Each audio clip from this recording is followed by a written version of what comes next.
নমস্কাৰ welcome back to my YouTube channel নিবিৰ জুনা চেনেলটোলৈ আপোনাক স্বাগতম জনাইছোঁ। আজি এটা অন্য ভিডিঅ'লৈ আপোনাক দেখুৱাম। ভিডিঅ'টো হ'ব দেবেৰা পাৰ থান 1535 চনতে সেইটো স্থাপিত হয় আৰু আপোনালোকৰ ভিডিঅ'টো একেবাৰে স্কিপ নকৰাকৈ শেষলৈকে চাই থাকক। ব'লক আমি ভিডিঅ'টো আৰম্ভ।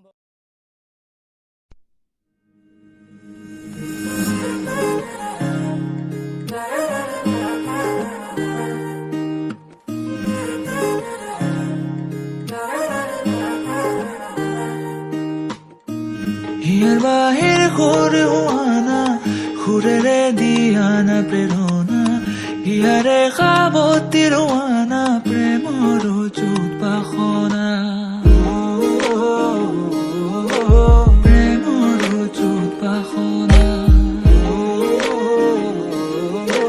প্রেমর চুত বাখনা হিয়ার বাহির করে ওয়ানা খুরেরে দিয়ানা প্রেরণা হিয়ারে খাবতির ওয়ানা প্রেমর জুত পাখনা গীতেরে খুরেরে হিয়ারা বেটেরে প্রণয়র ছবি আঁকানা মনরে সপোনবোৰ হবলে পুৰণ মোৰ চকুৰ ভাষাৰ কুৱানা গীতেৰে খুৰেৰে হিয়াৰা বেটেৰে প্ৰণয়ৰ ছবি আঁকানা মনৰে সপোনবোৰ হবলে পুৰণ মোৰ চকুৰ ভাষাৰ কুৱানা জোসনা হৃদয়েৰ হাসনা তুমি মোৰ মন জোসনা হৃদয়েৰ হাসনা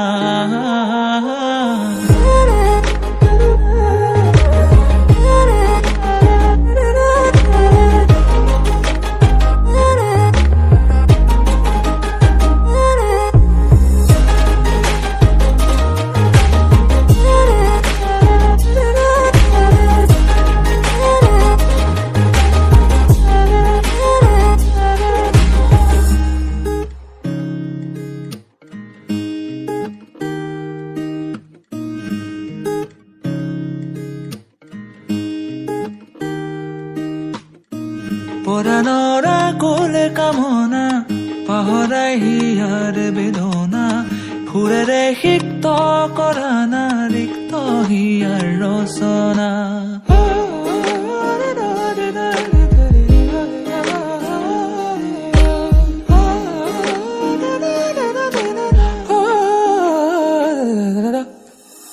পৰানৰা কোলে কামনা পাহৰাই হিয়াৰ বেদনা ফুৰেৰে সিক্ত কৰানা ৰিক্ত হিয়াৰ ৰচনা গীতেৰে খুৰেৰে হিয়াৰা বেটেৰে প্ৰণয়ৰ ছবি আঁকানা মনৰে সপোনবোৰ হবলে পুৰণ মোৰ চকুৰ ভাষাৰ কুৱানা গীতেৰে খুৰেৰে হিয়াৰা বেটেৰে প্ৰণয়ৰ ছবি আঁকানা মনৰে সপোনবোৰ হবলে পুৰণ মোৰ চকুৰ ভাষাৰ কুৱানা জোসনা হৃদয়েৰ হাসনা তুমি মোৰ মন জোসনা হৃদয়েৰ হাসনা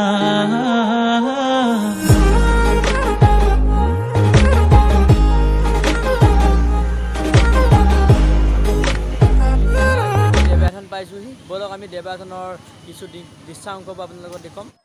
নাৰায়ণপুৰৰ পৰা 4 কিলোমিটাৰ নিলগত থকা টেমেৰাত অৱস্থিত শ্ৰী শ্ৰী দেবেৰা পাৰ থান আপোনালোকে নিশ্চয় আহিব। ইয়াতে বহুত ধৰণৰ ভক্তৰ আগমন হয়। ব'লক আমি ভিতৰলৈ সোমাই যাওঁ।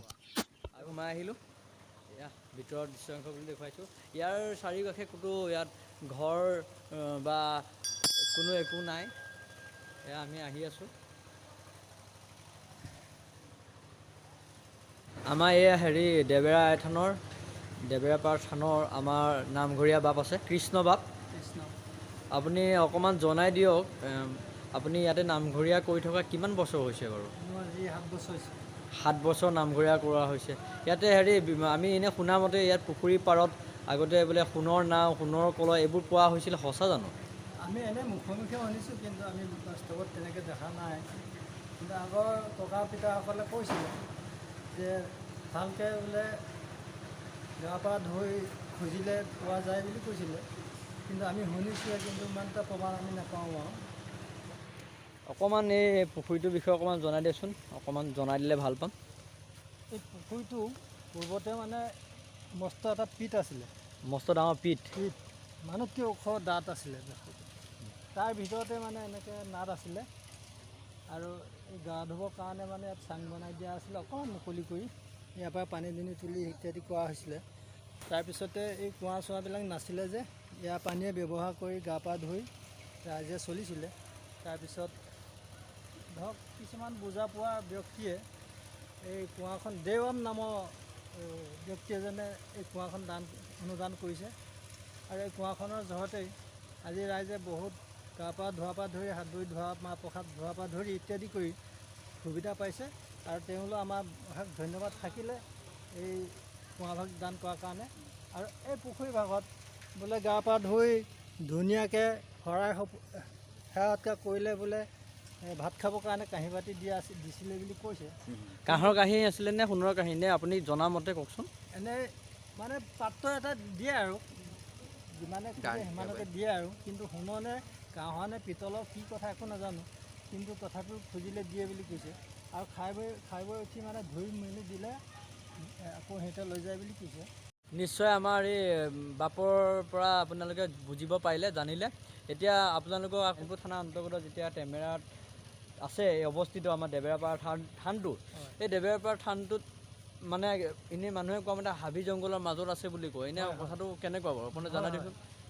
আগতে এইটো প্ৰায় 30 বা 25 বছৰৰ ভিতৰত আগত মানে অকল ৰাস্তাটো আছিলে আৰু ইয়াতে সৰু মানে তিন চলামান দি পেলাই মণিকোটটো এনেই ঢাকি থোৱা আছিলে। এতিয়াতো বহুত পৰিৱৰ্তন হোৱা দেখিলোঁ। সেইটোৱেই মানে ৰাইজে বিশ্বাসত হাবি বন ফালি হ'লেও আহি এই টিংকেচলাৰ তলত থকা যিটো মূৰ্তি, সেই পদশিলা 4টা আছিলে।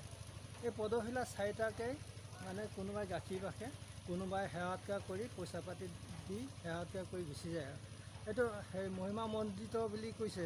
এনেই আমি শুনামতে ইয়াত গৰখীয়া থান বুলি আছিলে। গৰখীয়া থানবিলাক সেই অলপ আগলৈ আমি দেখুৱাই, এতিয়া আমি গৰখীয়া থানলৈ গৈ ভ্ৰমণ কৰি আছোঁ।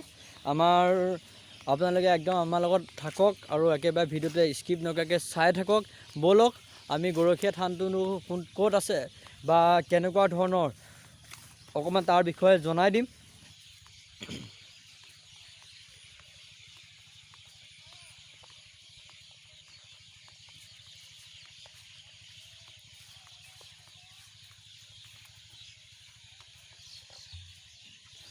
কৃষ্ণ, এয়া আমি আহি পিনি গৰখীয়া থানত পাইছোঁহি। এয়া চাওক,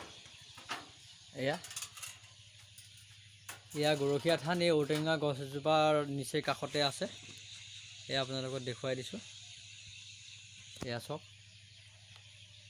আপোনালোকে যদি ভক্তি আৰু মনৰ যদি বিশ্বাস যদি হৃদয়ত আছে, তেতিয়াহ'লে এই গৰখীয়া থানত এপাক আহি ভুমুকি মৰাৰ লগতে দেবেৰাৰ থানতো আহিব। অকণমান বুজাই দিয়কচোন ইয়াৰ বিষয়ে, অকণমান শুনো। এইখন থান মানে পূৰ্বৰ পৰাই আছে, আমি ক'ব নোৱাৰা অৱস্থাৰ পৰাই। এই থানখনক মানে কাৰোবাৰ যদি ঘৰৰ গৰু হেৰাই যায়, এইটো বিশ্বাসত আহি ইয়াত ধূপ চুপ দি তামোল পাণ দি সেৱা সৎকাৰ কৰিলে বোলে গৰুটো বিচাৰিলে পোৱা যায় বুলি আগৰ ককা পিতাসকলে আমাক কৈ গৈছে। আৰু সেই তেনে অনুপাতে আমি প্ৰমাণো পাইছোঁ। আৰু ইয়াত মানে বহুত ভক্ত মানে আগমন হোৱা আমি এনেই আপোনাৰ এই ভক্ত কেতিয়া মানে বেছি আগমন হোৱা দেখা যায়? এতিয়া প্ৰায় মানে আঘোণৰ পৰা ধৰি বহাগলৈকে। এতিয়া গৰখীয়া থানৰ পৰা ওলাই আহিছোঁ আৰু কৃষ্ণ বাপে কোৱা মতে বাপে এইটো কথাকে বুজাইছে যে ইয়াতে যদি আপোনালোকে শৰাই বা ভাত পানী খোৱা ব্যৱস্থা কৰি যদি ইয়ালৈ আহিব বিচাৰে, তেতিয়াহ'লে আপোনালোকে নিশ্চয় ইয়ালৈ আহিব। ইয়াতে কাঁহী বাতি আপোনালোকৰ কোনো ধৰণৰ অসুবিধাৰ সন্মুখীনত আপুনি নপৰে। শ্ৰী শ্ৰী দেবেৰাপাৰ থানত থকা পুখুৰীত লোকবিশ্বাস সন্ধিয়া সময় আহি ধূপ ধূনা বন্তি জ্বলাই সেৱা শুশ্ৰূষা কৰিলে প্ৰভাততে আহি সোণৰ কাঁহী বা কাঁহৰ কাঁহী দি ৰাইজক সহায় সহযোগিতা কৰে। ইয়াতে আগতে সোণৰ নাও পোৱা যায় এইবুলি লোকবিশ্বাস। সোণৰ নাও লগতে সোণৰ গদাও পোৱা যায় বুলি আগতে ককা দেউতাসকলে কোৱা হৈছিল।